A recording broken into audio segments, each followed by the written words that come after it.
வீர பெரும்பாட்டன் தீரன் சின்னமலை. திருப்பூர் மாவட்டம் காங்கயம் வட்டம் சென்னிமலைக்கு அருகிலுள்ள மேலப்பாளையம் என்னும் ஊரில் ரத்தின சர்க்கரை மன்றாடியார் பெரியாத்தா இணையருக்கு குழந்தைசாமி, தீர்த்தகிரி, தம்பி, கிளேதார், குட்டிச்சாமி எனும் 5 ஆண் மக்களும் ஒரு பெண் மகளும் பிறந்தனர். அந்த 5 குழந்தைகளில் இரண்டாவது மகனாக கிபி 1756 ஆண்டு ஏப்ரல் 17 நாள் பிறந்தார் தீரன் சின்னமலை என்று அழைக்கப்பட்ட தீர்த்தகிரி சர்க்கரை உத்தமகாமின்ற மன்றாடியார். சிலம்பாட்டம், கட்டுத்தடி, தடிவரிசை, மல்யுத்தம், வில்வித்தை, வாழ்வீச்சு என அத்தனை வீர விளையாட்டுகளிலும் தனித்துவம் பெற்றிருந்த நமது வீர பெரும்பாட்டன் தீர்த்தகிரி சர்க்கரை உத்தமகாமின்ற மன்றாடியார் தனது இளம் வயதில் கொங்கு நாட்டின் வரிகள் அனைத்தும் மைசூர் அரசுக்கு செல்வதை பொறுத்துக் கொள்ள முடியாமல் கடும் சினம் கொண்டார். ஒரு நாள் வழியில் ஒரு தண்டல்காரன் வரிப்பணத்துடன் குதிரை மீது செல்வதை பார்த்து சின்னமலை அவனை விசாரித்தார். அவன் மைசூர் மன்னருக்கு வரிப்பணம் கொண்டு போவதாக கூறினான். நம் நாட்டு வரிப்பணத்தை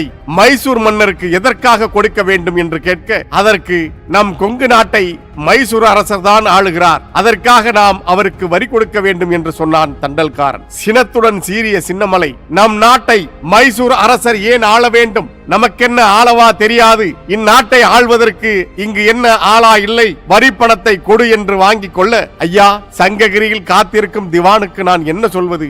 எங்கள் ஊராளி சும்மா இருப்பாரா என்று தன் நிலைமையை சொல்ல, நம் நாட்டு வரிப்பணம் அயலாருக்கு போக கூடாது. பாடுபடுவது ஒருவர், பயன் பெறுவது மற்றொருவரா? வரிப்பணத்தை சென்னிமலைக்கும் சிவன்மலைக்கும் நடுவில் ஒரு சின்னமலை பறிச்சு விட்டதாக போய் உன் மன்னர் ஹைதர் அலியிடம் சொல் என்று எச்சரித்து அனுப்பினார். அந்த வரிப்பணத்தை தமது ஊரில் இருந்த ஏழைகளுக்கு பிரித்து கொடுத்தார்.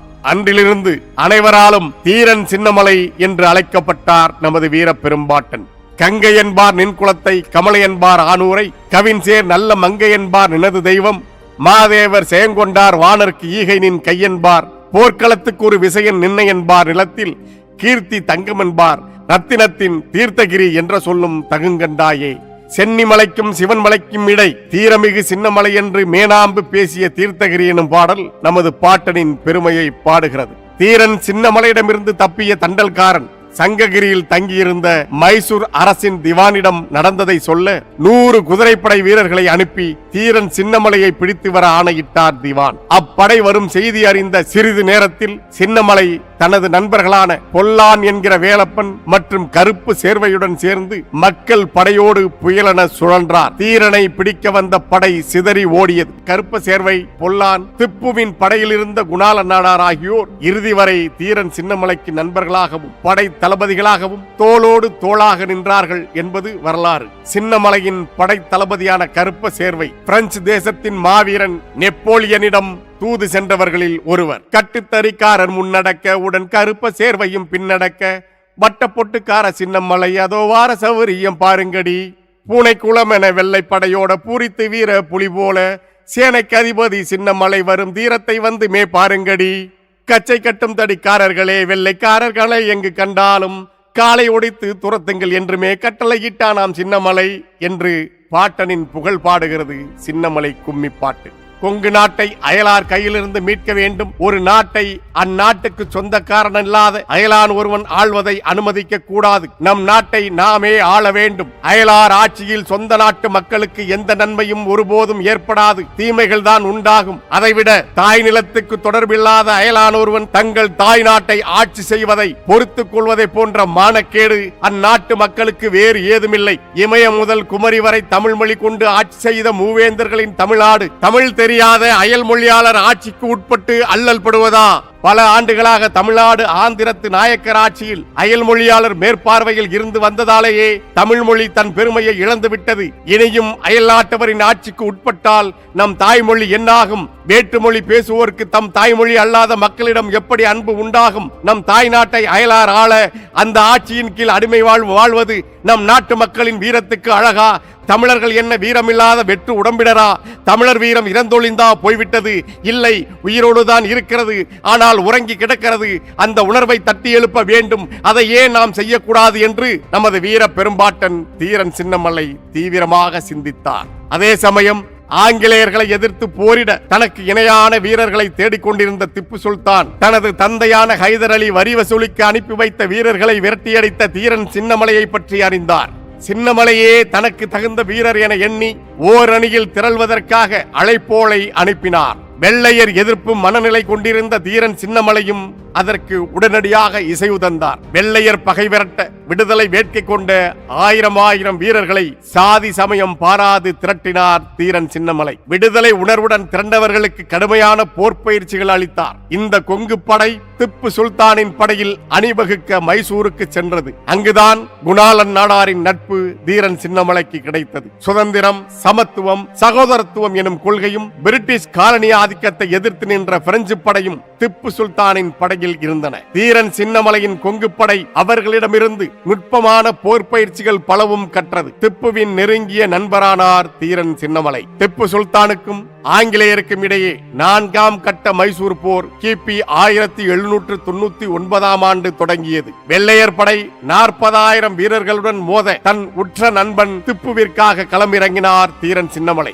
மழவள்ளி என்னும் இடத்தில் சிறிய படையை கொண்டு போர் புரிந்து வெள்ளையர் படையை வீழ்த்தினார் தீரன் சின்னமலை. திப்பு சுல்தானுக்கும் தீரன் சின்னமலைக்குமான நட்பு கிபி 1792 தொடங்கி திப்பு மரணித்த கிபி 1799 வரை தொடர்ந்தது. திப்புவின் படை தளபதிகளான பூர்ணையர், மீர் காசிம் போன்ற துரோகிகளின் துணையுடன் நயவஞ்சகமாக திப்புவை வீழ்த்திய வெள்ளையர்களின் மீது தீரன் சின்னமலை கடும் கோபம் கொண்டார். திப்பு சுல்தானை கொன்றவர்களை பழிவாங்க பெரும் படையுடன் தயாராக வேண்டும் என்ற உறுதியோடு மைசூரில் இருந்து புறப்பட்டார். வெள்ளையர்கள் தீரன் சின்னமலை மீது ஆத்திரம் கொண்டு போர் புரிய தயாராயினர். ஆங்கிலேய படையின் நகர்வை கண்காணித்து தனக்கு சொல்வதற்கு தனக்கு நம்பிக்கையான ஒருவர் அவர்களிடம் உளவாளியாக பணியாற்ற வேண்டும் என எண்ணி தனது நண்பனான பொல்லானை தேர்ந்தெடுத்தார் தீரன் சின்னமலை. ஆங்கிலேயர் படையில் ஆயுதங்கள் சரி செய்யும் பணியாளராக பொல்லான் சேர்ந்தார். கிபி 1801 ஆண்டு பவானியில் நடைபெற்ற காவிரி கரையோர போர், கிபி 1802 ஆண்டு நடைபெற்ற சென்னிமலை போர், கிபி 1803 ஆண்டு நடைபெற்ற அரச்சலூர் போர் ஆகிய 3 போர்களிலும் ஆங்கிலேயரை எதிர்த்து தீரன் சின்னமலை மாபெரும் வெற்றி பெற்றதற்கு மிக முக்கிய காரணமாக இருந்தவர் தளபதி பொல்லான் அவர்கள். பொல்லான் ஒற்றனாக ஆங்கில படைக்குள் ஊடுருவி ஆங்கிலேயர்களின் போர் நகர்வுகளை, போர் தந்திரங்களை, படை அளவுகளை தெரிவித்தபடியால் தீரன் சின்னமலை எளிதாக வெற்றி பெற்றார். சிதறி கிடந்த பல்வேறு சமூகங்களை சேர்ந்த ஏறக்குறைய 20க்கும் மேற்பட்ட பாளையங்களை இணைத்த தீரன் சின்னமலை பாளையக்காரர்களுக்கு வெள்ளை ஆதிக்கத்துக்கு எதிரான விடுதலை சிந்தனையை, உரிமை உணர்வை ஊட்டினார். வெள்ளையர் எளிதில் நுழைய முடியாத வண்ணம் பூந்துரை நாட்டின் புகழ்மிக்க ஊரான ஓடா நிலையில் உறுதியான கோட்டையை கட்டினார். அங்கே பயிற்சி கூடங்களும், மக்களின் கருத்தறிய பெரிய வளாகங்களும், அறிஞர்களும் புலவர்களும் விவாதிக்க பேரவைகளும் அமைத்தார். மருதுபாண்டியர்கள் ஒருங்கிணைத்த கோவை புரட்சியின் கூட்டமைப்பில் தீரன் சின்னமலையும் ஒருவர். மைசூரிலிருந்து திப்பு சுல்தான், தூந்தா ஜீவா,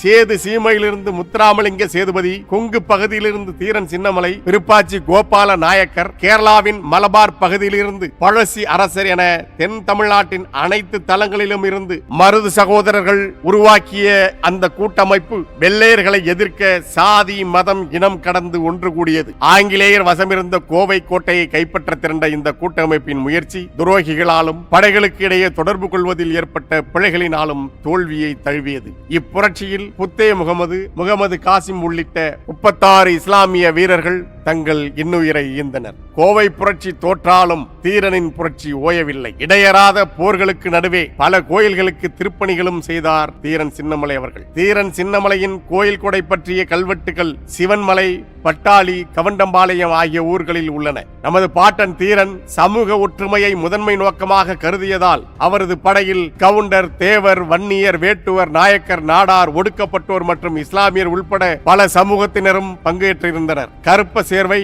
குணாளன் நாடார், பொல்லான் எனும் வேலப்பன், ஓமலூர் சேமலை படையாட்சி, முட்டுக்கட்டை பெருமாத்தேவன், பத்தே முகமது உசேன் ஆகியோர் படையில் முக்கியத்துவம் பெற்றிருந்தார்கள். திப்புவின் படை வீரர்கள் சிலரையும் தன் படையில் இணைத்துக் கொண்டு தன் வீரர்களுக்கு சிவன்மலை காட்டில் கடுமையான பயிற்சி அளித்த தீரன் சின்னமலை துப்பாக்கி, பீரங்கி போன்ற நவீன ஆயுதங்களை பிரெஞ்சு வீரர்களின் துணையுடன் தயாரித்தார். தனது உயிர் நண்பன் திப்பு சுல்தானை கொன்றவன் தன்னிடம் வரும் காலத்தை எதிர்பார்த்து காத்திருந்தார். கிபி 1801 ஆண்டு மேக்ஸ்வெல் பெரும்படை திரட்டி காவிரி ஆற்றை கடந்து வந்தான். அவனை கோட்டைக்குள் நுழைவிடாமல் விரட்டி அடித்தது தீரன் சின்னமலையின் படை. மீண்டும் ஓராண்டு கழித்து நன்கு பயிற்சி பெற்ற படைகளுடன் திரும்பி வந்தான் மேக்ஸ்வெல். தனது படையணிகளை கொண்டு வியூகம் அமைத்து அப்படைகளை சுற்றி வளைத்து தாக்கினார் தீரன் சின்னமலை. ஆங்கிலேய தளபதி மேக்ஸ்வெல்லின் தலையை தீரன் சின்னமலை தனியாக வெட்டி எடுத்தார். வெள்ளையர் படை முற்றிலுமாக அழிக்கப்பட்டது. தன் பெரும்படையால் பல்வேறு படைகளை வென்று மாபெரும் வெற்றிகளை குவித்த மேக்ஸ்வெல் கொங்கு நாட்டில் ஒரு சிறு படையிடம் தோற்றான் என்று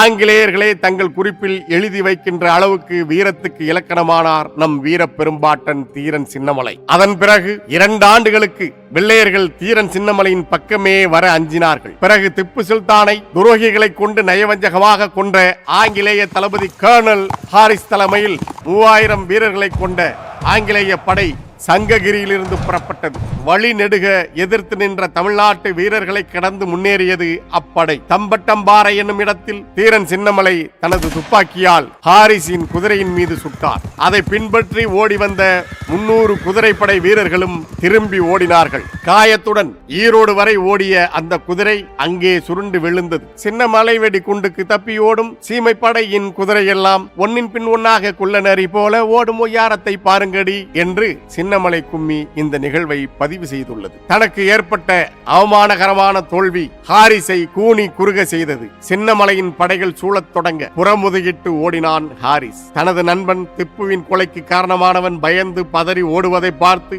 ஆரவாரம் செய்தார் சின்னமலை. அந்த வெற்றியின் நினைவாக வெற்றி தூண் ஒன்று அங்கு நிறுவப்பட்டது. பேரரசுகளையே அடிமைப்படுத்தி விட்டோம், பெரும் வெற்றிகளை ஈட்டி விட்டோம். ஆனால் கொங்கு பகுதி வீரர்களை தோற்கடிக்க முடியவில்லை.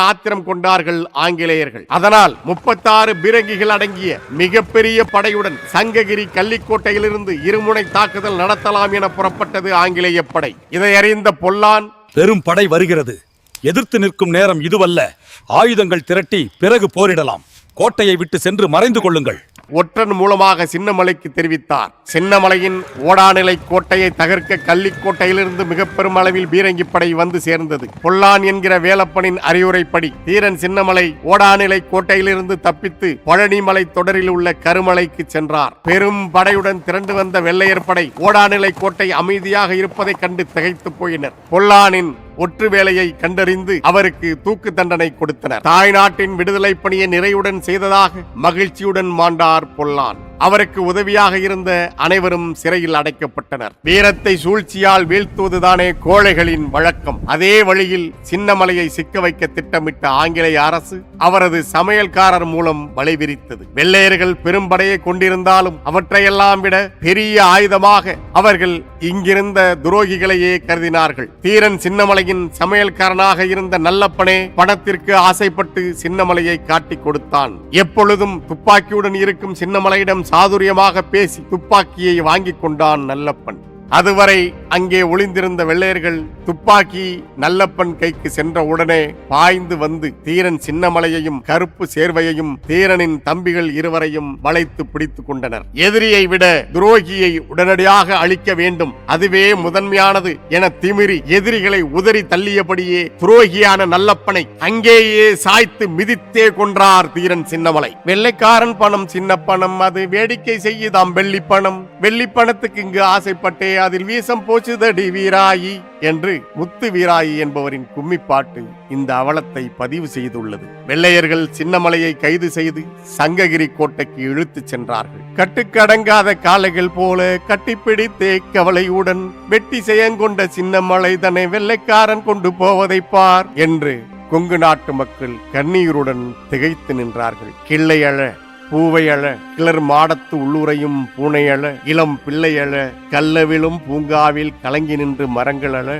என்று சொல்லும் அளவு தமிழ்நாட்டு மண்ணே அன்று அழுதது. ஒரு கடைமகனால் ஒரு வஞ்சகனால் தமிழர் வாழ்வு சரிந்தது. ஆனால் வீர பெரும்பாட்டன் தீரனும் படை தளபதிகளும் தம்பியரும் ஊர்வலம் செல்வது போல சென்று தமது கோட்டைக்குள் புகுவதைப் போல சிறைச்சாலைக்குள் புகுந்தனர். ஆங்கிலேய படைத்தலைவன் இருமாப்புடன் வந்து இருக்கையில் அமர்ந்தான். விசாரணை எனும் நாடகம் நடத்தப்பட்டது. நாங்கள் சுமத்தும் வரியை கற்றினால் வாழலாம் என்று வெள்ளையர்கள் ஆசை வார்த்தைகள் கூறினார்கள். உங்களை போன்ற குற்றவாளிகளுக்கு உரியது கொலை தண்டனை தான். ஆனால் நாங்கள் உங்களை அப்படி செய்ய விரும்பவில்லை. உங்கள் வீரத்தையும் தீரத்தையும் மெச்சி எங்கள் படைத்தலைவனாக வைத்துக் கொள்ள முடிவு செய்துள்ளோம். உன் விருப்பம் என்ன என்பதை நன்கு எண்ணி பார்த்து சொல் என்றான் ஆங்கிலேய படைத்தலைவன். அதை கேட்ட சின்னமலை சினந்து நிமிர்ந்து நின்று கோட்டையே கிடுகிடுத்து நடுநடுங்க தீரத்துடன் முழங்கினார். உங்களை 3 முறை வென்றேன். கொங்கு நாட்டை 5 ஆண்டுகள் தனியாட்சி புரிந்தேன். அரசனாக இருந்து இந்நாட்டை ஆள வேண்டும் என்பதல்ல என் ஆசை. அயல்நாட்டை சேர்ந்த நீங்கள் இங்கு இருக்கக்கூடாது. எங்கள் தாய் நாடு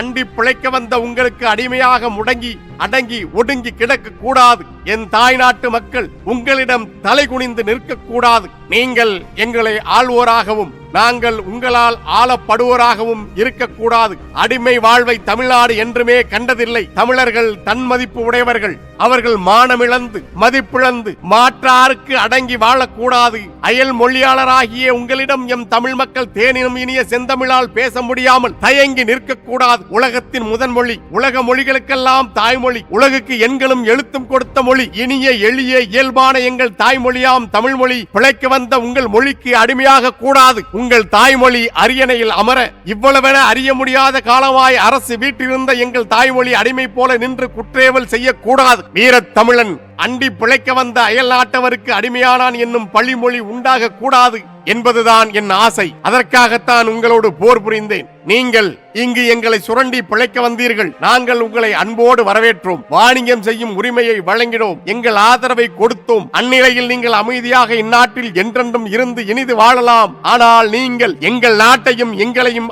ஆள்வதற்கு ஆசை கொண்டீர்கள். பல்லாயிரக்கணக்கான ஆண்டுகளாய் தன்னரசுகளாய் வாழ்ந்து வந்த எங்களுக்கு நீங்கள் தலைவர்களாக இருக்க ஆசை கொண்டீர்கள். அதுவும் உங்கள் திறமையாலா? இல்லை, சூழ்ச்சியால். எங்கள் நாட்டு மன்னர்களை ஒருவர் மேல் ஒருவர் பகை கொண்டு மோதவிட்டு ஒற்றுமையை குலைத்து பகைமையை உண்டாக்கி வளர்த்து அவர்களில் ஒருவருக்கு உதவி செய்வது போல் எங்கள் நாட்டை கொள்ளை கொள்ள துணிந்து விட்டீர்கள். நீங்கள் எதற்காக எங்கள் நாட்டு அரசர்களுக்கு உதவ வேண்டும்? எம் அரசர்கள் எங்களுக்கு கொடுமை செய்கிறார்கள். தாங்கள் வந்து அவர்களை விலக்கிவிட்டு எங்களுக்கு அரசர்களாக இருங்கள், எங்களை ஆளுங்கள் என்று இந்நாட்டு மக்கள் உங்களை வெற்றிலை பாக்கு வைத்து அழைத்தார்கள். இல்லையே, தமிழர் தனித்த வீரமுடையவர், சிறந்த போர்த்திறமுடையவர். போர் எனினும் அறப்போர் செய்வோம். பல பெரும் போர்கள் செய்து வெற்றி மாலை சூடியவர்கள் தமிழர்கள். ஆனால் உங்களைப் போல் சூழ்ச்சி செய்ய தெரியாதவர்கள். நீங்கள் கைகூலி கொடுத்து எங்கள் ஆளையே உளவாளி ஆக்கி வஞ்சனையாக எங்களை பிடித்தது போல தமிழரின் வீர வரலாற்றில் எப்போதாவது யாராவது செய்ததாக கேள்விப்பட்டதுண்டா, கேட்டதுண்டா? கோட்டைக்குள் கதவடைத்து இருப்போனையும் வெளியே வா,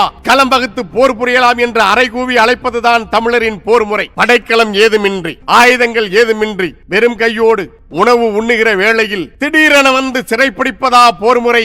இதுவா வீரம்? 5 ஆண்டுகள் உங்களை அடக்கி ஆண்டேன். இப்போது நான் உங்களுக்கு அடிமையாக, உங்களுக்கு படைத்தலைவனாக இருந்து பிறகு உங்களை இந்த நாட்டை விட்டு விரட்ட முடியுமா? ஒருபோதும் முடியாது. எங்கள் நாட்டின் பகைவர்கள் நீங்கள். உங்கள் காலை தொட்டு கும்பிட்டு எமது வயிறு வளர்க்க நாங்கள் என்ன மானம் கெட்டவர்களா? மானத்தின் பிறப்பிடம் தமிழ்நாடு. மானம் பெரிதா வாழ்வு பெரிதா எனில் வாழ்க்கைக்காக மானத்தை விற்கும் வழக்கம் தமிழர்களுக்கு இல்லை. உங்களுக்கு அடிமையாக இருக்க எங்களால் ஒருபோதும் முடியாது. அயல்நாட்டை சேர்ந்த உங்களை இந்த நாட்டை விட்டு அப்புறப்படுத்துவதற்காகத்தான் நான் உங்களோடு போர் புரிந்தேன். உங்களுக்கு நான் படைத்தலைவனா? இம்மண்ணுக்கு உரிமை உடைய நாங்கள் பிழைக்க வந்த கூட்டத்துக்கு வரியை கட்டி அடிமையாக வாழ்வதை விட எமக்கு மரணமே மேலானது என்று முழங்கினார் வீர பெரும்பாட்டன் தீரன் சின்னமலை. எந்த சங்ககிரியில் தனது முதல் வேட்டையை தொடங்கினாரோ அதே சங்ககிரியில் உள்ள மலைக்கோட்டையில் நமது வீர பெரும்பாட்டன் தீரன் சின்னமலை கிபி 1805 ஆண்டு ஆடி 18ஆம் நாள் வெள்ளையர்களால் தூக்கில் இடப்பட்டார். அவரோடு தீரன் சின்னமலையின் 2 தம்பிகளும் படைத்தலைவர்கள் கருப்ப சேர்வையும் குணாளன் நாடாரும் தூக்கிலிடப்பட்டார்கள். தேர்மாறன் பரதவர்ம பாண்டியன். பரதவர்களின் பூமியான கன்னியாகுமரி முதல் ராமேஸ்வரம் வரை முத்துக்குளித்துறை என்று அழைக்கப்பட்டது. முத்துக்குளித்துறை பரதவரின் ஆட்சிக்கு உட்பட்ட பகுதியாக இருந்தது. 7 கடல் துறை என்பது வேம்பாறு, வைப்பாறு, தூத்துக்குடி, புன்னைக்காயல், ஆலந்தலை, வீரபாண்டியன் பட்டினம், மணப்பாடு முதலிய ஊர்களை குறிக்கும். பண்டை கால முதல் தூத்துக்குடியில் வாழும் பரதவரின் முதன்மை தொழிலாக முத்து குளித்தல், சங்கு குளித்தல், கடல் வணிகம், மீன் பிடித்தல், உப்பு விளைவித்தல் ஆகியவை இருந்து வருகின்றன. பரதவர்கள் முந்தைய காலத்தில் மிகவும் வலிமை உடைய அரசவழி மரபினர்களாக இருந்தனர். இயேசு பிறப்பதற்கு முன்பே முத்துக்குளித்துறை மக்கள் உலக நாடுகள் பலவற்றோடு வணிக தொடர்பில் இருந்துள்ளனர். முத்துக்குளித்துறையின் மன்னரான சிங்யோர் தொன் Gaspar Anthony de Cruz was Victoria, தொன் மரிய அண்ணா ஐடா தெக்குருஸ் கோமஸ் ஆகிய இணையரின் மகனாக கிபி 1753 ஆண்டு டிசம்பர் 3ஆம் நாள் தேர்மாறன் என்கிற தொன் கெப்ரியல் தெக்குருஸ் வாஸ்கோமஸ் பிறந்தார். முத்துக்குளித்துறையின் தலைமை பீடமான தூத்துக்குடியில் முத்துக்குளிப்பில் அதிகாரம் செலுத்தி வந்த அரேபிய மூர்களை ஒடுக்கி கிபி 1535 ஆண்டில் போர்த்துகீசியர் ஆட்சியை பிடித்தனர். அன்றிலிருந்து கிபி 1658 ஆண்டு வரை போர்த்துகீசியர்கள் ஏறத்தாழ 122 ஆண்டுகள் ஆட்சி செய்தார்கள். போர்த்துகீசியர் வலுவிழந்த காலத்தில் ஆங்கிலேயரின் கிழக்கிந்திய நிறுவனம் வலிமை பெற்றது. போர்த்துகீசியரிடமிருந்து கிபி 1658 ஆண்டில் ஆட்சியை கைப்பற்றிய டச்சுக்காரர்கள் ஏறத்தாழ 124 ஆண்டுகள் தூத்துக்குடியை ஆட்சி செய்தார்கள். டச்சுக்காரர்களுக்கும் கிழக்கிந்திய நிறுவனத்திற்கும் வர்த்தக போட்டி நிலவியது. முத்துக்குளித்துறையில் வணிகத்தில் கிடைக்கும் லாபத்தோடு முத்து குளிப்புக்காக பரதவர்களிடமிருந்து வரியாக கிடைக்கும் முத்தினால் அதிக வருவாய் கிட்டியதால் தூத்துக்குடியை கைப்பற்ற ஆங்கிலேயரின் கிழக்கிந்திய நிறுவனம் தக்கதொரு தருணத்தை எதிர்நோக்கி காத்திருந்தது. கிபி 1772 ஆண்டு தொன் கெபிரியல் மரிய அந்தோனியாவை திருமணம் செய்தபோது அவர்களது திருமணத்தை முன்னிட்டு பனிமய மாதா கோயிலுக்கு மணமக்கள் பெயர் பொறித்த தங்கத்தினாலான நற்கரணை பாத்திரம் அன்பளிப்பாக வழங்கப்பட்டது. அது இன்றளவும் பனிமய மாதா திருவிழா நாளில் ஆயர் அவர்களால் பயன்படுத்தப்படுகிறது. திருமணத்துக்கு பிறகான 8ஆம் ஆண்டில் தந்தையார் சிங்யோர் தொன் கஸ்பார் அந்தோனி தெக்குருஸ் வாஸ் விக்டோரியாவின் இறப்புக்கு பிறகு கிபி 1779 ஆண்டு ஜூலை 10ஆம் நாள் தொன் கெப்ரியல் தெக்குருஸ் வாஸ்கோமஸ் பரதவர்ம பாண்டியன் முத்துக்குளித்துறையின் 16வது மன்னராக முடிசூட்டப்பட்டார். அவர் மன்னராக பொறுப்பேற்ற காலத்தில் தூத்துக்குடியை ஆட்சி செய்த டச்சுக்காரர்கள் அவர்கள் கிறிஸ்தவர்களாக இருந்த போதும் சுரூப வணக்கத்தையும் அன்னை மரியாள் பக்தியையும் வெறுக்கும் கால்வினிய மதத்தினர் என்பதால் டச்சு நிர்வாகம் கிறிஸ்தவ பரதவர்களை கால்வினிய மதத்திற்கு மாற்றுவதற்காக முத்துக்குளிப்பின் மீது கடுமையான கட்டுப்பாடுகளை விதித்து வரி வசூலித்தார்கள். இதனால் மனவேதனை அடைந்த தொன் கெப்ரியல் டச்சு நிர்வாகத்துடன் முரண்பட்டு தம்முடைய இருப்பிடத்தை தூத்துக்குடியில் இருந்து மணப்பாட்டுக்கு மாற்றிக்கொண்டார். இதுதான் தக்க தருணம் என்று ஆங்கிலேயரின் கிழக்கிந்திய நிறுவனம் தேர்மாறன் தொன் கெப்ரியல் தெக்குருஸுடன் போர் உடன்படிக்கை செய்து கொள்ள தூதனுப்பியது. முத்து குளித்தலில் மட்டுமல்லாது மத வழிபாட்டிலும் டச்சுக்காரர்கள் கடுமையாக தலையிட்டதால் கிழக்கிந்திய நிறுவனத்துடன் உடன்பட்டு போர் ஒப்பந்தம் செய்தார் தொன் கெப்ரியல்.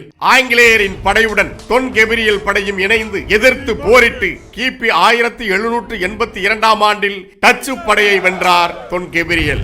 அதுவரை தூத்துக்குடியை 124 ஆண்டுகள் ஆட்சி செய்திருந்த டச்சுக்காரர்கள் வீழ்த்தப்பட்டு ஆட்சி நிர்வாகம் கிழக்கிந்திய நிறுவனத்தின் கீழ் வந்தது. கிபி 1782 இப்போரை முன்னின்று நடத்திய கிழக்கிந்திய நிறுவனத்தின் படைத்தளபதி கேப்டன் வீலர் தொன் கெப்ரியல் வாஸ்கோமஸுக்கு எழுதிய கடிதம் இதற்கு சான்றாக உள்ளது. கேப்டன் வீலர் கடிதம் மூலம் விடுத்த அழைப்பை ஏற்ற தொன் கெப்ரியல் மணப்பாட்டிலிருந்து மீண்டும் தூத்துக்குடிக்கு திரும்பினார். டச்சு நிர்வாகத்திடமிருந்து கைப்பற்றிய தொன் கெப்ரியலின் அரண்மனை உள்ளிட்ட அவரின் அசையா சொத்துக்கள் அனைத்தையும் கிழக்கிந்திய நிறுவனம் தொன் கெப்ரியல் வசம் ஒப்படைத்தது. தொடக்கத்தில் மன்னர் தொன் கெப்ரியலுக்கும் கிழக்கிந்திய நிறுவனத்திற்கும் எவ்வித முரண்பாடும் ஏற்படவில்லை.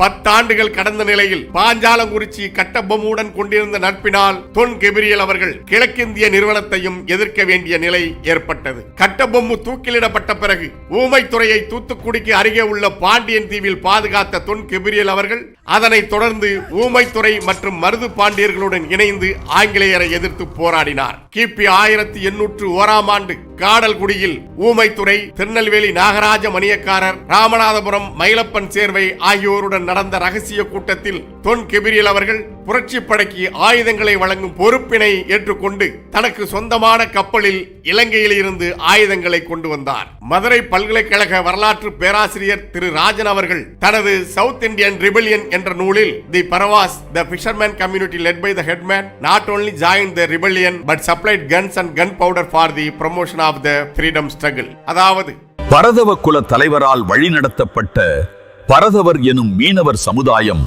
விடுதலை கிளர்ச்சியில் ஈடுபட்டது மட்டுமின்றி துப்பாக்கிகளும் வெடிமருந்துகளும் கொடுத்து உதவி பெருமளவில் புரட்சிக்கு உதவினர் என்று குறிப்பிட்டுள்ளார். தொன் கெப்ரியல் தெக்குருஸின் அவை புலவரான சேவியர் ஹென்றி லயோனும் தூத்துக்குடியின் அடப்பனாரும் தஞ்சை மற்றும் யாழ்ப்பாணம் உள்ளிட்ட இடங்களுக்கு சென்று புரட்சி படைக்கு வீரர்களை திரட்டினார்கள். கிபி 1801 ஆண்டு இலங்கையில் இருந்து கடல் வழியே தூத்துக்குடிக்கு வெடிமருந்து மற்றும் ஆயுதங்களை கொண்டு வந்த தொன் கெப்ரியல் அவற்றை ஊமைத்துறையிடம் ஒப்படைத்தார். அந்த வெடிமருந்துகளை கொண்டு ஆயுதங்கள் தயாரித்த ஊமைத்துறை மற்றும் மருது பாண்டியர்கள் தலைமையிலான படை ஆங்கிலேய படைகளை எதிர்த்து கடுமையாக போரிட்டார்கள். முதல் கட்ட போரில் புரட்சி படையினர் ஆங்கிலேயர்களை தோல்வியுற செய்தார்கள். தொடர்ந்து நடந்த இரண்டாம் கட்ட போரில் பெரும் படையுடன் வந்த ஆங்கிலேயர்களிடம் புரட்சி படை தோல்வியை தழுவியது.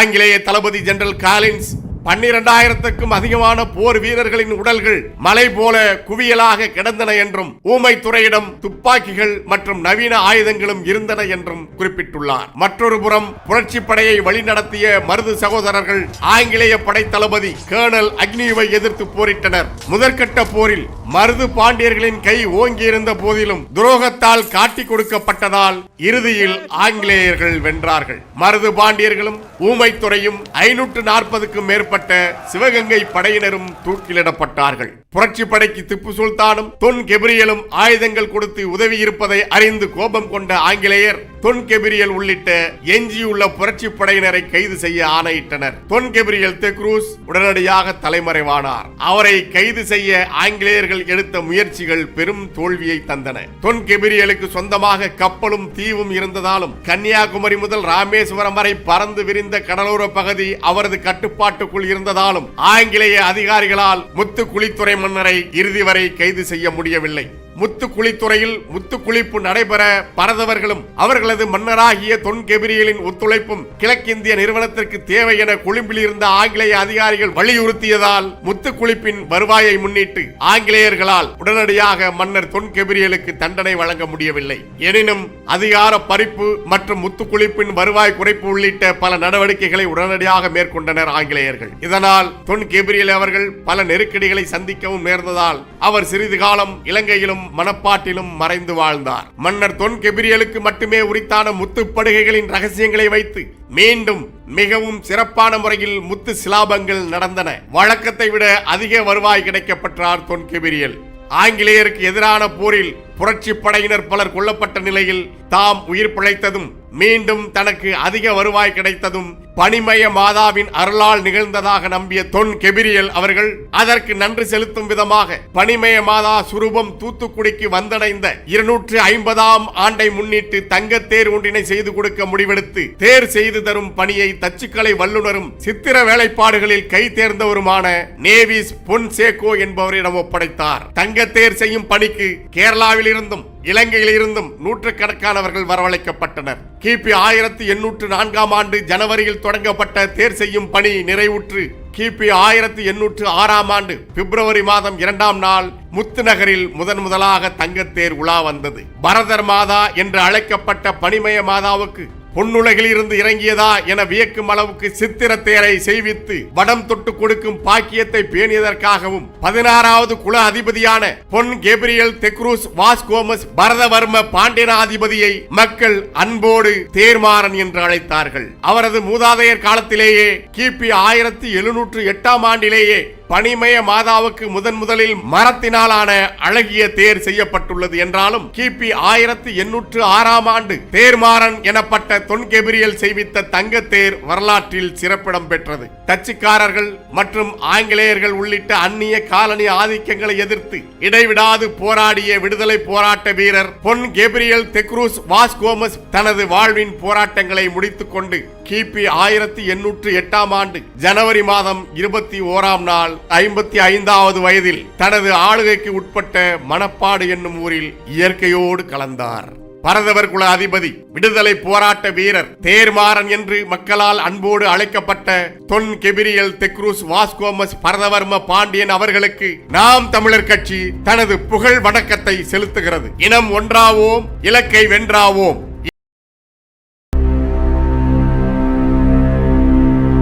வீர பெரும் பாட்டன்கள் மருது பாண்டியர்கள். இந்திய விடுதலைக்கு முன்பு ஆங்கிலேயர்களின் ஆதிக்கத்துக்கு எதிராக வலிமையானதொரு மக்கள் புரட்சியை தலைமையேற்று வழிநடத்தி தாய் நாட்டின் விடுதலைக்காக போராடிய மாவீரர்கள் நமது வீர பெரும்பாட்டன்களாகிய மருது பாண்டியர்கள். இன்றைய விருதுநகர் மாவட்டம் நரிக்குடிக்கு அருகில் உள்ள முக்குளம் என்ற கிராமத்தில் தெய்வ திரு பழனியப்பன் ஆனந்தாய் என்கிற பொன்னாத்தாள் இணையருக்கு கிபி 1748 ஆண்டு டிசம்பர் 15 நாள் பெரிய மருது பாண்டியர் பிறந்தார். அவருக்கு 5 ஆண்டுகள் கழித்து கிபி 1753 ஆண்டு ஏப்ரல் 20 நாள் சின்ன மருது பாண்டியர் பிறந்தார். சகோதரர்கள் இருவரும் இளமை காலத்தில் சிவகங்கை சீமையின் அரசர் முத்துவடுகநாதரின் போர்ப்படையில் வீரர்களாக சேர்ந்தனர். இவர்களின் வீரத்தை கண்ட மன்னர் முத்துவடுகநாதர் மருது சகோதரர்களை தன் படையின் முக்கிய பொறுப்புகளில் நியமித்தார். ஆற்காடு நவாப் வரி வசூலை ஆங்கிலேயருடன் பங்கிட்டுக் கொள்வதாக ஒப்பந்தம் செய்து கொண்ட பிறகு ஜோசப் ஸ்மித் அவர்களின் தலைமையிலான கிழக்கிந்திய நிறுவனத்தின் படை கிபி 1772 ஆண்டு ராமநாதபுரத்தை கைப்பற்றிய பிறகு உடனடியாக சிவகங்கையின் மீதும் போர் தொடுத்தது. இந்த திடீர் தாக்குதலை எதிர்பாராத அரசர் முத்துவடுகநாதர் காளையார்கோவில் போரில் பலியானதால் அவரது பட்டத்து அரசி வீரமங்கை வேலுநாச்சியார் மகள் வெள்ளச்சி, அமைச்சர் தாண்டவராயன் பிள்ளை மற்றும் மருது சகோதரர்கள் ஆகியோர் திண்டுக்கல் அருகே விருப்பாட்சி காட்டுக்கு தப்பிச் சென்றார்கள். மருது பாண்டியர்கள் ஆங்கிலேயருக்கு எதிரான தமது புரட்சியை கிபி 1779 தொடங்கி ஆற்காடு நவாப், தொண்டைமான் மற்றும் ஆங்கிலேய படை உள்ளிட்ட பெரும் படைகளை வெற்றி கொண்டு கிபி 1780 ஆண்டு சிவகங்கை சீமையை மீட்டனர். தக்க சமயத்தில் திண்டுக்கல்லில் இருந்து வந்த ஹைதர் அலியின் படையும் வெற்றிக்கு உதவியது. மருதுபாண்டியர்கள் நமது வீரப்பாட்டி வீரமங்கை வேலுநாச்சியாரை மீண்டும் ஆட்சியில் அமர்த்தினார்கள். அதன் பிறகு 18ஆம் நூற்றாண்டின் இறுதியில் மருதுபாண்டியர்கள் சிவகங்கை அரசின் அதிகாரமிக்க ஆட்சியாளராகவும் உயர்ந்தார்கள். தென்பாண்டி நாட்டினிலே சேதுபதி பூமியிலே பொன் பூத்த சீமை இது, புகழ்பாடும் சீமை இது. தெக்கூரும் ஒக்கூரும் சிறுவயலும் பூங்குடியும் திருப்பத்தூர் நரிக்குடியும் திருமயமும் முக்குளமும் 4 கோட்டை நாடும் நாட்டரசன் கோட்டையதும் சேர்ந்து பெருமை தேரும் சிவகங்கை சீமை என்று சிவகங்கை சீமையின் எல்லைகளை குறிப்பிடுகிறார் கவியரசு கண்ணதாசன். மருது பாண்டியர்களில் மூத்தவரான பெரிய மருது வேலுநாச்சியாரின் ஆற்றல் மிக்க படை தளபதியாகவும் இளையவரான சின்ன மருது அரச தந்திரமிக்க அமைச்சராகவும் விளங்கினார்கள்.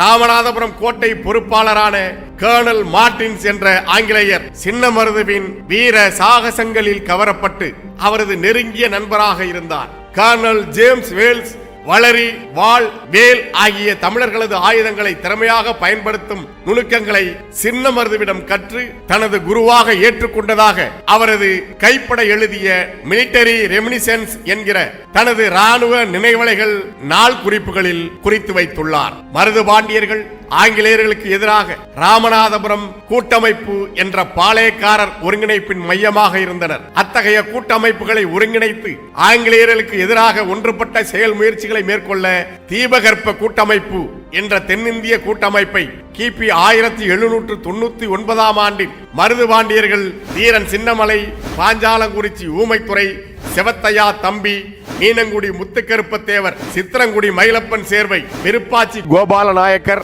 பழசி கேரளவர்மா, திப்புவின் தளபதியான தூந்தா ஜீவாக் ஆகியோரை ஒருங்கிணைத்து ஆங்கிலேயர்களுக்கு எதிராக தென்னிந்திய கூட்டமைப்பை தீபகற்ப கூட்டமைப்பு என்ற பெயரில் உருவாக்கினார்கள். மருது பாண்டியர்களின் ஆட்சி காலத்தில் நல்ல ஆட்சி நிர்வாகம் நடந்தது. நிறைவான நீதி வழங்கப்பட்டது.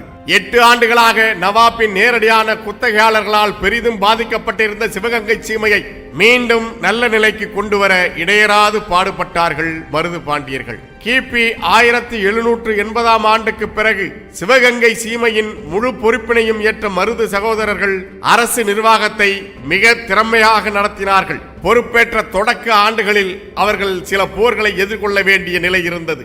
அதன் பிறகு 10 ஆண்டு காலம் அமைதியான ஆட்சியை நிலைநிறுத்தினார்கள். மருது பாண்டியர்களின் காலத்தில் கட்டிடக்கலை செழிப்புற்றது. கோயில்களுக்கும் கிறிஸ்தவ தேவாலயங்களுக்கும் மசூதிகளுக்கும் வேண்டிய அளவு அறக்கொடைகளை நல்கினார்கள். மக்களின் நன்மைக்காக அவர்கள் ஊரணிகளையும் குளங்களையும் கிணறுகளையும் வெட்டினார்கள்.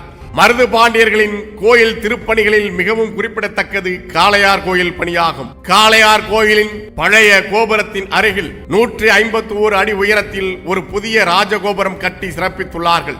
அக்கோபுரத்தின் உச்சியிலிருந்து பார்த்தால் மதுரை மீனாட்சி அம்மன் கோவிலின் கோபுரம் தெரியும் வகையில் அந்த ராஜகோபுரம் கட்டப்பட்டது. பொன்னாத்தாள் குளம், உடையார் சேர்வை ஊரணி, ஆத்தா குளம் என தங்களின் தாய் தந்தையர் பெயரில் மருது பாண்டியர்கள் அமைத்த குளமும் ஊரணியும் இன்றும் நல்ல நிலையில் அவர்களது பெயரை சொல்லிக் கொண்டிருக்கின்றன. தென்னாட்டின் ஆட்சியராக இருந்த எஸ்ஆர் லூசிங்டன் பல பாளையக்காரர்களை அடக்கினார். அடங்கி போனவர்களிடமிருந்து ஏராளமான பொருளை வசூல் செய்து தனது முழு கட்டுப்பாட்டிற்குள் வைத்துக் கொண்டார். இந்த நிலையில் அடிக்கடி தொல்லை தருகின்ற ஆங்கிலேயர்களின் அடாவடித்தனத்தை இனியும் விட்டு வைக்க கூடாது என மருது பாண்டியர்கள் கருதினார்கள். ஆங்கிலேயர்களால் பாளையங்கோட்டை சிறையில் அடைக்கப்பட்டிருந்த ஊமைத்துறை கிபி 1801 பிப்ரவரி மாதம் 2ஆம் நாள் சிறையை உடைத்துக் கொண்டு தனது ஆதரவாளர்களுடன் வெளியேறி சிவகங்கைக்குள் கிபி 1801 மே மாதம் 22ஆம் நாள் அடைக்கலம் புகுந்தார். மேலதாளங்களுடன் தீவட்டி தீப ஆராதனைகளுடன் ஊமைத்துறையை வரவேற்று சின்ன மருது பாண்டியர் சிறுவயலுக்கு தன்னோடு அழைத்து சென்றார். இதனை அறிந்த எஸ்ஆர் லூசிங்டன் சின்ன மருது மீது கடும் கோபம் கொண்டார். அதனைத் தொடர்ந்து கர்னல் அக்னியூ ஓர் அறிக்கையை 1801 ஜூன் மாதம் 12ஆம் நாள் வெளியிட்டார். அந்த அறிக்கையின் ஒரு பகுதியில் சின்ன மருதுவுடனோ அல்லது அவர் தம் கூட்டாளிகளுடனோ எவரேனும் தொடர்பு வைத்துக் கொண்டாலோ, கிழக்கிந்திய கம்பெனியின் படைகளை எதிர்த்தாலோ, முகாம்களை தகர்த்தாலோ அவர்கள் குற்றவாளிகளாக கருதப்படுவார்கள். கம்பெனியின் அனுமதி இல்லாமல் யாரும் துப்பாக்கி, வெடிமருந்து முதலியவற்றை பகிரங்கமாகவோ இரகசியமாகவோ எடுத்துச் செல்லக்கூடாது. சின்ன மருது மற்றும் அவரது கூட்டாளிகளுடன் தொடர்பு கொண்டிருந்தாலோ, அவருடன் சேர்ந்து கொண்டு போரில் ஈடுபட்டாலோ கடுமையான விளைவுகளை சந்திக்க நேரிடும் என்று அந்த அக்னியுவின் அறிக்கையில் குறிப்பிடப்பட்டிருந்தது. இந்த அறிக்கைக்கு பதிலாக சின்ன மருது அவர்கள் கிபி 1801 ஜூன் 16ஆம் நாள் வரலாற்று முக்கியத்துவம் வாய்ந்த ஓர் அறிவிப்பை வெளியிட்டார். ஜம்புத்தீவு பிரகடனம் எனப்படுகின்ற அந்த திருச்சிராப்பள்ளி போர் முழக்கத்தை நவாப் முகமது அலியின் கோட்டையிலும், நவாபின் மாளிகைக்கு செல்லும் மிகப்பெரிய வாயிற் கதவிலும், திருவரங்கம் ரங்கநாத பெருமாள் கோயிலின் சுவர்களிலும் தீட்டினார். இந்த சுவரொட்டியை காண்போர் யாராயினும் கவனமாக படியுங்கள். ஜம்புத்தீவு நாட்டிலும் அதன் தீபகற்பத்திலும் வாழ்கின்ற அனைத்து இனத்தவர்க்கும், உள்நாடுகளை சேர்ந்தவர்களுக்கும், பிராமண, சத்திரிய, வைசிய, சூத்திர சாதிகளாக பிளவுபட்டிருக்கும் மக்களுக்கு, முசல்மான்களுக்கும் பொதுவான நலன்களை கருத்தில் கொண்டு இந்த அறிவிப்பு வெளியிடப்படுகிறது. மாட்சிமைப்பட்ட நவாப் முகமது அலி முட்டாள்தனமாக உங்களுக்கு மத்தியில் ஆங்கிலேயருக்கு இடம் அளித்ததால் இம்மண்ணில் கைமை நிலை உருவாகிவிட்டது. ஆங்கிலேயர்கள் நேர்மைக்கு புறம்பாக நவாப்பினுடைய ஆட்சி உரிமையை கைப்பற்றிக் கொண்டனர்.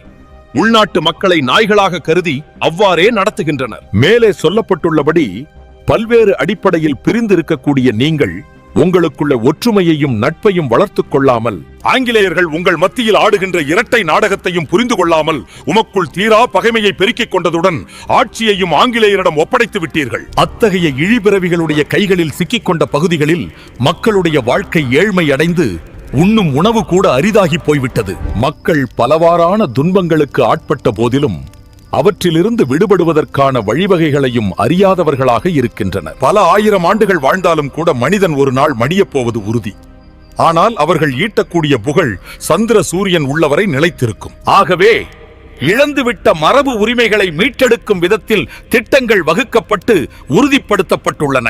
அதாவது மாட்சிமைப்பட்ட நவாப்புக்கும், விஜயராமநாத திருமலை நாயக்கருக்கும், தஞ்சாவூர் ராஜாவுக்கும், ஏனைய மன்னர்களுக்கும் அவரவர் கூறிய அரசுரிமை முழுமையாக ஒப்படைக்கப்படும். அனைவருக்கும் அவரவருக்கு உரிய உரிமைகள் சமய நம்பிக்கைக்கும் மரபு வழிபட்ட பழக்க வழக்கங்களுக்கும் முரணற்ற விதத்தில் முறையாக ஒப்படைக்கப்பட உள்ளன. நவாப்பை சார்ந்து சேவையாற்றுவதுடன் ஆங்கிலேயர்கள் தம்மை கட்டுப்படுத்திக் கொண்டு அதன் மூலம் அவர்களுடைய நிரந்தர மகிழ்ச்சிக்கு குறைவின்றி வாழலாம். ஆங்கிலேயருடைய ஆட்சி முற்றாக அழிக்கப்பட்டு விடுவதால் நவாபினுடைய ஆட்சியின் கீழ் நாமும் துயரங்கள் இன்றி நிம்மதியாக வாழலாம். ஆகவே இந்த மண்ணில் வாழும் ஒவ்வொருவரும் தாம் வாழுகின்ற ஊர்களிலும் பாளையங்களிலும் ஆயுதங்களை இறுகப் பற்றிக் கொண்டு ஒன்றிணைந்து அந்த பிறவிகளுடைய பெயரை கூட இம்மண்ணில் இல்லாதபடி செய்ய உறுதி பூண வேண்டும். அப்போதுதான் ஏழை எளியவர்கள் உயிர் வாழவே முடியும்.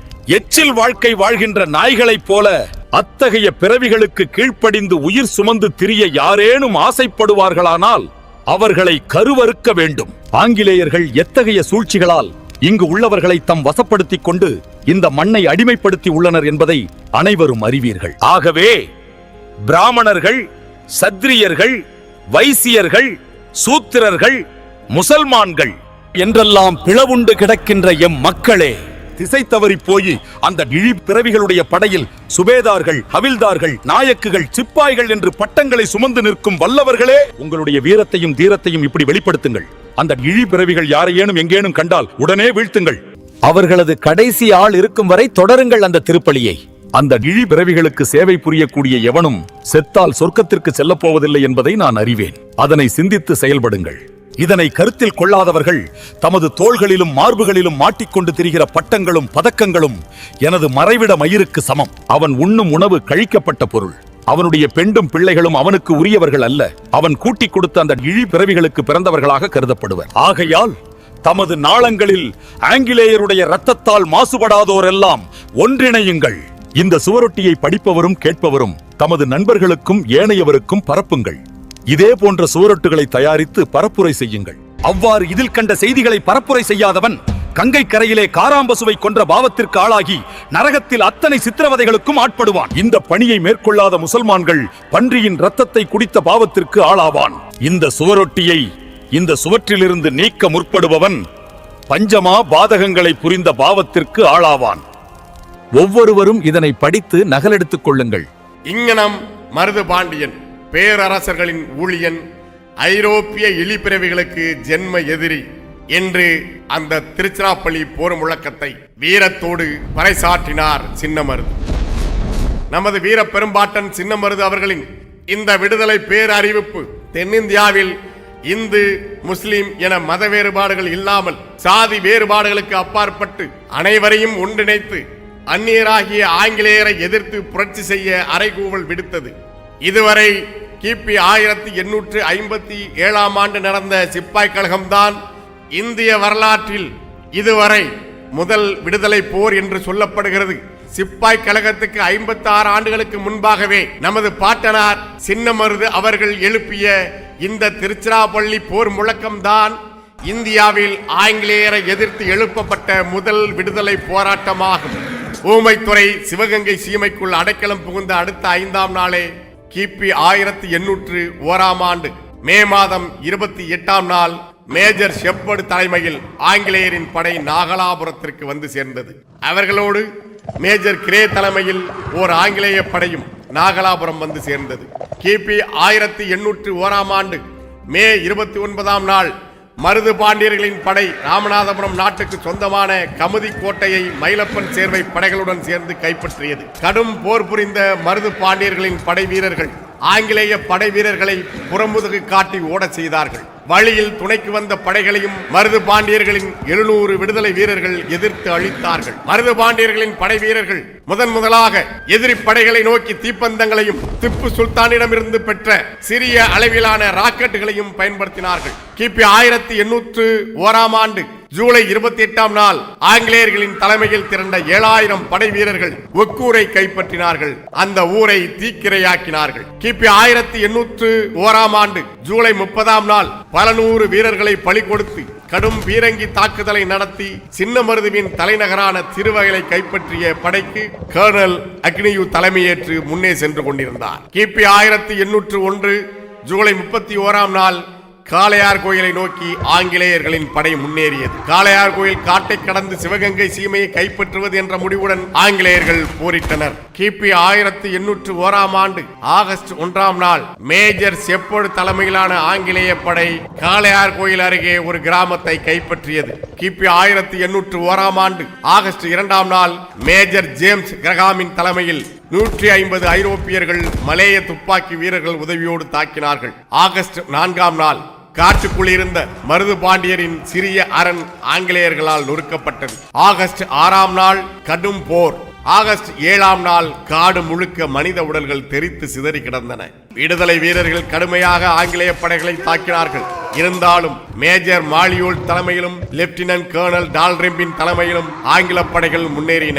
இந்த நேரத்தில் தான் மருது பாண்டியரிடமிருந்து பிரிந்த உடையத்தேவரின் சித்தப்பா ஒருவர் கர்னல் AM அக்னியுவை சந்தித்தார்.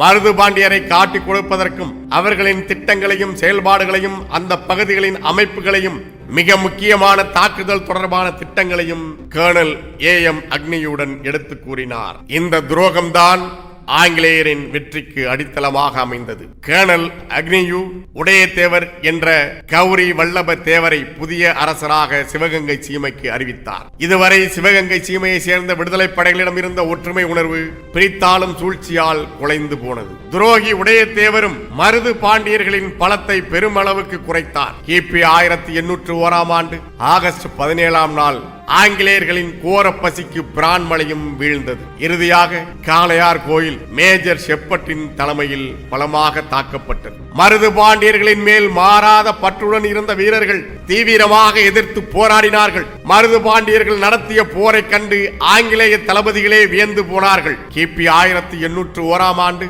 செப்டம்பர் 1 நாள் மும்முனை தாக்குதலில் காளையார் கோவில் வீழ்ந்தது.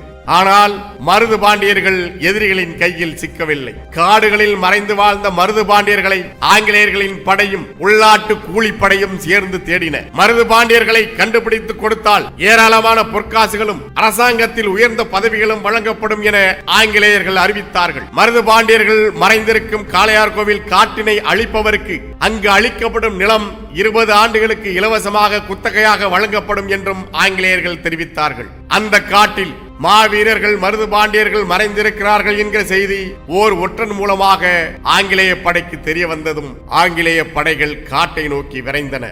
கிபி 1801 ஆண்டு அக்டோபர் 1 நாள் பல திசைகளில் இருந்தும் காளையார் கோவில் காட்டுப்பகுதிகளுக்குள் படைகளோடு புகுந்தார்கள்.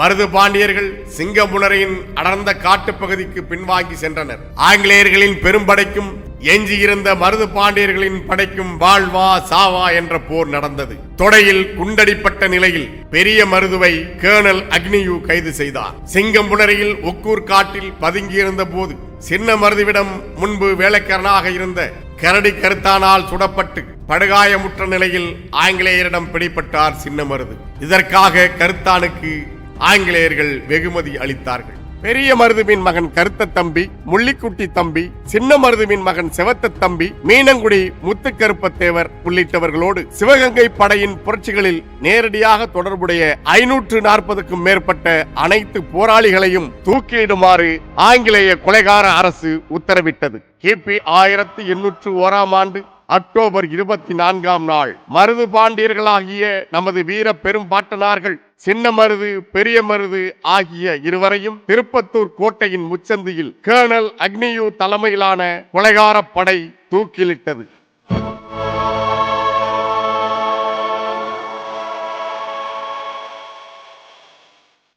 வானம் தொட்டு